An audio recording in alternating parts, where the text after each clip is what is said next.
Hello, and welcome to the podcast all about becoming a health coach.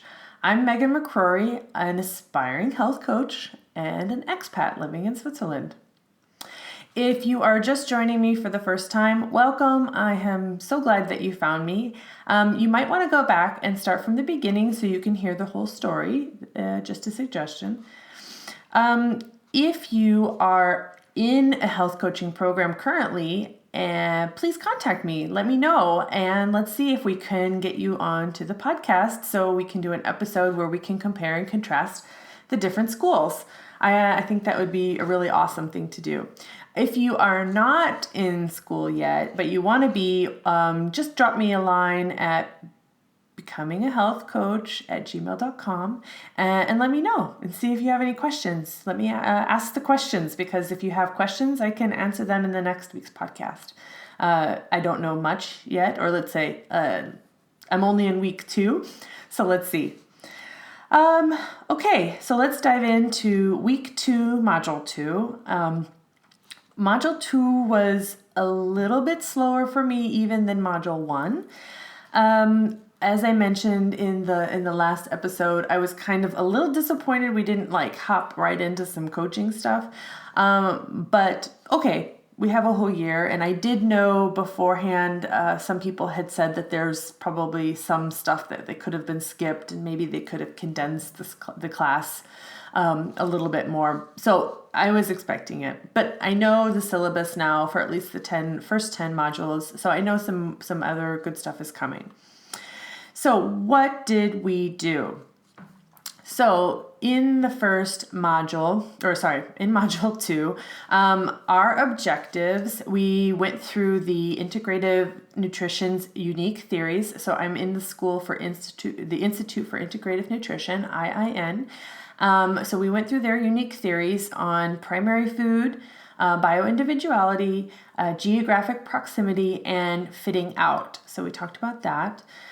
There's also a tool that they use called the Circle of Life, and this is 10 different areas of your life, and you kind of go through and analyze how you're doing in each of these areas and see, okay, is it balanced, or is there something that needs to be worked on? We also went through and talked about the effect that food has on health, and this is, for me, after reading several books, a very interesting topic to talk about, considering most medical doctors do not have any kind of nutrition training, which when a layperson hears that, you're like, no, they know everything about the body.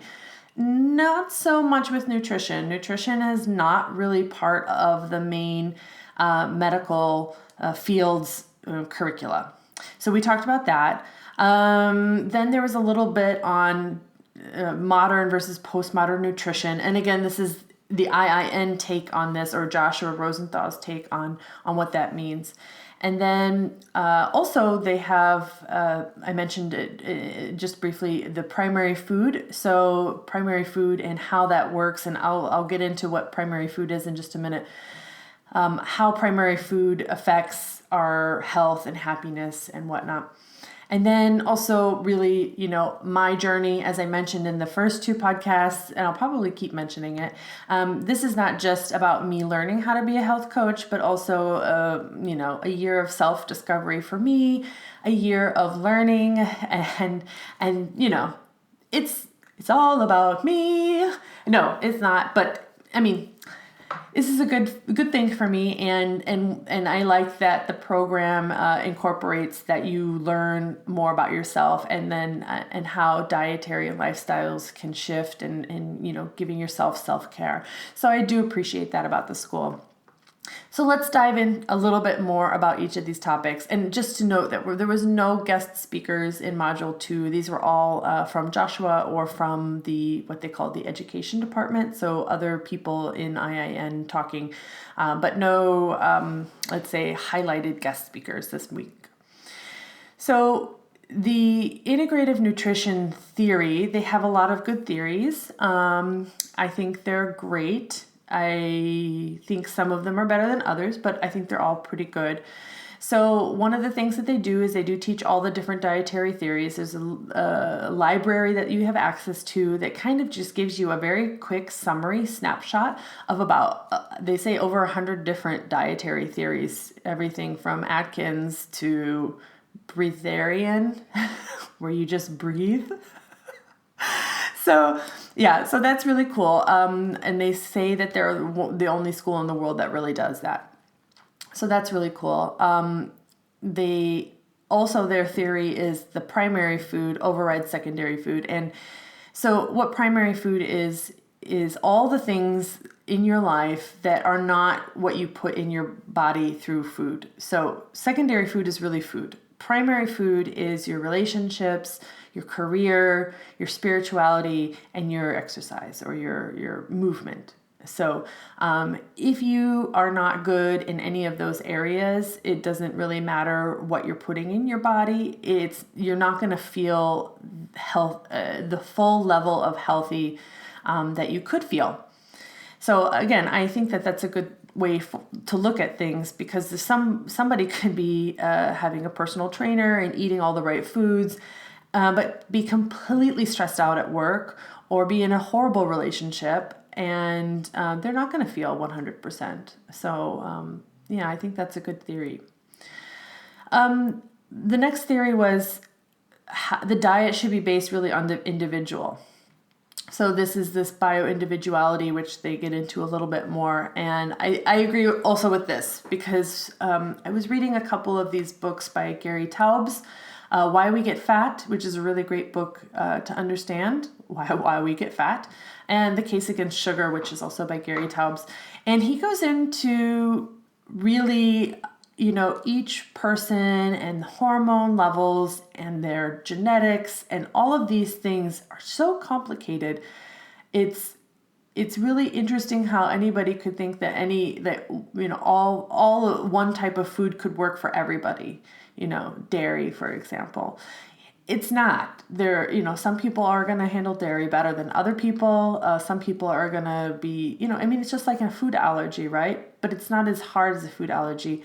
So really understanding each person, and that you really need to know more about that person and tailor for this person. And that's it. You can only ever have like a steady case of one, because there's only one you. So that's interesting as well. Another good theory, actually, I really like all their theories, to tell you the truth. Another good theory is called crowding out. So this is where you add good things in that eventually crowd out the bad things. Or let's just say, in the way, if they're deficient in something, let's add it in before trying to actually remove something that's bad. So crowding out. Another theory they have is called, it's basically given half a chance, the body will heal itself by itself. So I think that's an interesting theory as well. I think you see this mostly when people don't slow down when they get sick, and then they're sick for 3 weeks. Whereas if they just took 2 or 3 days to bed and just really let their body have that time, they would be over it much faster. I see it in myself personally, and I know through trial and error what works for me. When I get a sinus infection, what do I need to do? I have a routine. If you get sick in general, what can I do to allow my body to heal itself? I think that's really, really great. And a lot of people don't allow themselves enough time when they get sick, but also they don't allow themselves enough time to heal by not sleeping enough, by not resting enough. So there's a lot of different ways that the body can heal itself if you let it. So the next theory that the Integrative Nutrition school has is to listen to your body's messages about cravings. So if you're craving something, why? So I'm hoping that they do a lot more on this later, because when they say just like deconstruct the cravings, because I don't really understand how to do that yet. So I'm very, very curious how they will teach us to understand if you're craving, a donut, what is your body actually deficient in that you're craving a donut other than the sugar? Like, so how to say, is it a sugar addiction that we're looking at, or is it where the body's deficient in some mineral somewhere? So I'm curious about this one. I don't understand really. The de-evolution is natural. What goes up must come down. I think I might have to go back and look at the video again, because I can't really remember what this was about. And then the last one was the same diet and lifestyle changes will help everyone, which seems counterintuitive to the first, to the one of their theories based on individuality. But I see how they're saying it is basically, if all you do is move more and eat more whole foods, it will help everyone. Now, what exercise and which whole foods depends on the person. So not every person's going to have that same thing going on. So, but their point is that if you incorporate certain things into your lifestyle, those certain things will help everybody regardless. So I think that's also interesting. So after they reviewed the theory, which I would be very interested, anybody who's listening or watching, if you have any thoughts on those theories, please let me know. You can email me at becomingahealthcoach@gmail.com and let me know what you think. Or I think you can even put some comments at my website where the podcast is hosted. It's mybestself.fit, and leave me a comment there about the theories if you have any. I'd like to hear your thoughts. So some of the other things I just touched on was the bio-individuality. So one person's food is another person's poison. And, we don't eat the same all the time. You eat lighter in the summer, you eat heavier in the winter, you eat different foods when you're older versus when you're young. And if you're sitting at a desk all day, you eat different than if you're working in a factory all day. So you eat differently all the time depending on your what's going on. So one of the big things that I've learned in the past probably more than that, is really how to listen to my body. And so that's where the bio-individuality thing comes in, is if you're working with someone as a health coach, teaching them how to listen to their body. So I ate this food and now I have later in the evening, I have a headache. So how do we make the connection between the food and what you're feeling in your body, and really understanding what's going on, and my hair seems shinier. Okay, did I change something in my diet? For example, I quit caffeine 2 weeks ago as an experiment for myself, and I didn't have any cramps in my period this week. Are they connected? I think so, because I typically have cramps. So it's one of those things, it's like, okay, maybe I would have to do a little bit more studying, or maybe, let's see next month if this was a fluke. But that's exactly what I think people should be doing with their own body, is to do these little mini experiments, and then that will help them listen to their body. If they're actively thinking about what's going on, what are they putting in their mouths? What are they, how is their work life? Are they stressed out at work? Or did you have a stressful day at work? So if you had stressful day at work and 2 days later you get sick, could it be that the amount of stress that you had that one day just lowered your immune system enough that something floating around got you sick, So there's a lot of ways that you can look at that. So I think that's really interesting. Another thing that we're learning is really about food, and I'm hearing this from a lot of different angles, not just the school, but really the connection between food and your mood, and how your food affects your brain and your body chemistry and everything else, and how everything is just tied together.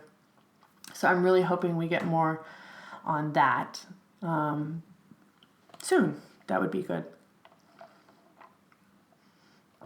So the next thing that they talked about, and Joshua is doing most of these, is the modern versus postmodern nutrition. And I wasn't really, yeah, okay, I get it. It's basically modern nutrition is the SAD diet, standard American diet, or modern American diet, or whatever, and what you hear. And he's talking about postmodern nutrition, which is really like let's get past that to the point where we're talking about the bio-individuality and how not all, it's really hard for like a American Health Association to put out something that's a blanket statement for everyone. I think that's the point, I think these big places want to say, yes, nobody should be eating red meat. Well, okay, that's not necessarily true. Some people, or whatnot, but maybe that's not a good example. At any rate, so I'm a little curious more about modern versus postmodern nutrition, but or let's just say I'm curious to see what else he has to offer for that. He talked a little bit about the law of geographic proximity, which is, again, something like, you might have a tendency like all your ailments are in one part of your body or one side of your body. It didn't really, he talked about chakra, and I know that this is something Indian. Forgive me for my ignorance because I don't know, but I do have a note in my notes that I need to research more about chakra. So I know it has something to do with energy flow in the body. But again, I'm not very familiar with that. So I did point out I should look at that. And he talked about fitting out. This is another part of their theory. Fitting out, basically, I guess that's basically be yourself, be authentic, be true. Don't try to fit in, because trying to fit in is going to take more energy than just accepting who you are and shining like the bright little unique star that you are, because everyone is a bright unique star. And so just don't make yourself crazy trying to fit into something that you're not supposed to fit into, and just fit out, apparently. The last one is primary food, and we talked specifically about health and self-care, and what is self-care, and what does it mean to me, and how am I satisfied with my version of self-care. I think I'm about 50%. I have some self-care. I take care of myself in a way that I allow myself time, but I think I could probably do a little bit more. It's one of those things. Maybe I just tried to do something a little bit more, like, a massage once a month. That would be nice. I thought about looking into Thai massages on the German side of the border, but I haven't done that yet. Maybe that's something I should put on my list. So those were all the topics that we talked about in the course, or that were presented in the course. And as always, there is some assignments at the end. The assignments this week were about the circle of life. I mentioned that in the podcast already, which is kind of looks like a little pie chart where there's different parts of 10 different areas of the circle of life, and you want to put where you are in those areas. Now, we did that already in the pre-course material, but now they want you to create like a vision board inspired by your circle of life. I have yet to do that. That might be something I do tomorrow. Again, it's one of those things, it's like, no, I like the circle of life. I'm not sure if I really need a vision board. I do have it on my monthly things to do. So every month, go to the circle of life and, do a fresh one without looking at my previous one to see, okay, how do I feel about each areas of this life? And then I can compare it to the previous month and see, did I grow somewhere? Did I fall somewhere? So that's how I'm going to reflect on the circle of life. I think it's a really great tool. So that's going to be a monthly thing for me. The next assignment was really to explore our own bio-individuality, which, basically, what do you need? All right. So they want you to take a couple minutes and write down how I could adjust what my primary and secondary foods are to support what I need. I'm a little struggling with this because I think I'm pretty clean. I could be more clean. Every once in a while I buy a bag of tortilla chips and I just devour the whole bag. And I'm not talking a US size bag. It's like a US size small bag, which is a European large bag. So it's not like the end of the world. But like, for example, they said, like, if you drink several cups of coffee each day, maybe you should feel better with less caffeine. Well, yeah. So let's see. But I do like the idea of thinking outside the box. They talked about, like, if you do a certain exercises all the time, maybe try doing a new exercise. So I think I will, again, I will do this in my journal, and try new things every week. The last assignment that we had was observe how food changes everything. So, what you eat, you are what you eat, right? Really, literally. So basically they want you to track and journal what you're doing. So like when you eat, how much you eat, what you ate, how did you feel right after eating it? How did you feel a couple hours after eating it? So I'm already tracking my food with my app Lose It. Love it. I love the app Lose It. And then they want you after 3 days to answer, how did you sleep? What were your energy levels? So I think this is actually a really great exercise to do. And I will do this next week. So starting on Monday. So during week 3 or module 3, I will be doing this exercise on much more detailed about meal times. And I need to set something up in my journal so I can track this. And I'm really actually excited about this assignment to see what comes out of it. So yeah, excited about that one. I will let you know how it works in module 3 or 4, depending on when I get done with that and when I do the next podcast, when I record.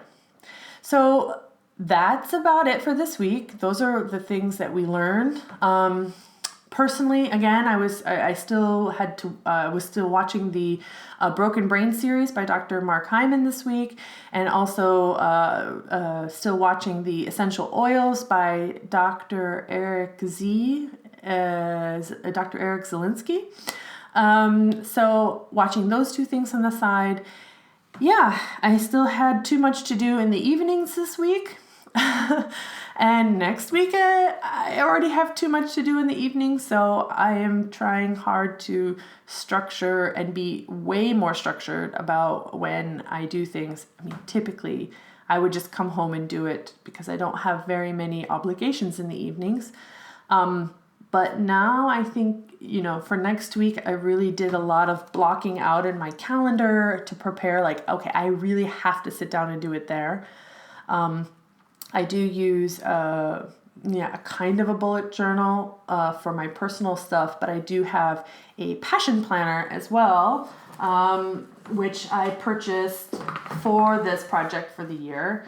And my passion planner is, it's not pretty like everybody else's, but, blocking some time out. And next week I have some better blocks here.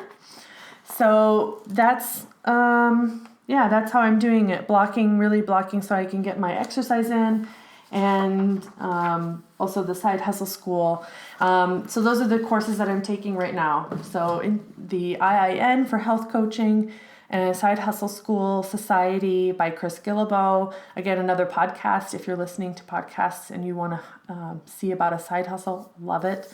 And one of the other favorite podcasts that I listen to is Happier by Gretchen Rubin and her sister, Elizabeth Kraft. So those are some of the places that I go to get information. And I think I'm doing a pretty good job of gleaning information. The one thing this week that the last 2 weeks that I learned most about myself is I just need to, the phrase production over perfection. And, just to do it, this podcast. So I had another podcast and I had lots of production value. I did, I did lots of editing and it was really good. I love it. But it took so long to make one podcast, I would get kind of bogged down with it. So now for these, I'm far less editing, a lot less, and hopefully keeping them a little shorter. Although so far, I was hoping a 10-minute podcast. So far, they're always about 25 minutes. So, yeah, let's see. Maybe it is a longer one, but I'm not going to edit it. So I apologize for any editing mistakes and whatnot, but I need to get this out. I need to record and get it out. So with that said, thank you for listening today. If you have any questions, please email me at becomingahealthcoach@gmail.com. Give me some questions if you have questions. I'd love to answer some during the podcast. If you are, like I said, interested in becoming a health coach, please email me. Or if you are in health coach training specifically right now, I would really love to have you on the show so we could compare and contrast the different styles of the schools. Yeah? Okay. So until next week, thank you and live a healthy life. Hey, you're still listening. Great. Okay, now I can tell you about my 12-week goal setting session. So in this 1-hour session, I'm going to help guide you through a powerful process inspired by the best-selling book, The 12-Week Year. I know. Everybody at this time of the year starts to think about year-long goals. And I would argue that year-long goals are really hard to contextualize. What is going to be happening in a year from now? You have no idea. But 12 weeks gives you a little bit better understanding because you kind of already have your calendar booked out for the next 12 weeks, kind of know what's going to be going on. So if you can focus your goals on the next 12 weeks, you can make some really big actionable steps towards your long-term vision. So in this 1-hour session, we do talk about long-term vision. We talk about where you want to be. We talk about what your 5-year, 10-year, 3-year, all those goals are. But that's only a brief part. We know, we see the long distance view, but let's break that down. And then we get into the 1 to 3 strategic 12-week goals that are going to get you to those long-term vision. Then we're going to put that into a really cool action plan with like checklists and timing and all that jazz to make sure that you are clear and that you have accountability to get those goals done. And then that's not it. Then we are going to tackle your roadblocks because you know you have roadblocks. So we're going to tackle those roadblocks. We're going to create a plan to overcome them. So you know when you start to self-sabotage, you know what you can do to get around those roadblocks. Okay, so if this is interesting for you, it is only 1 hour of your time and it's only 45 Swiss francs. I host this gig over on Fiverr, but I'm also going to put a link down in the show notes. So if you're interested, hit me up.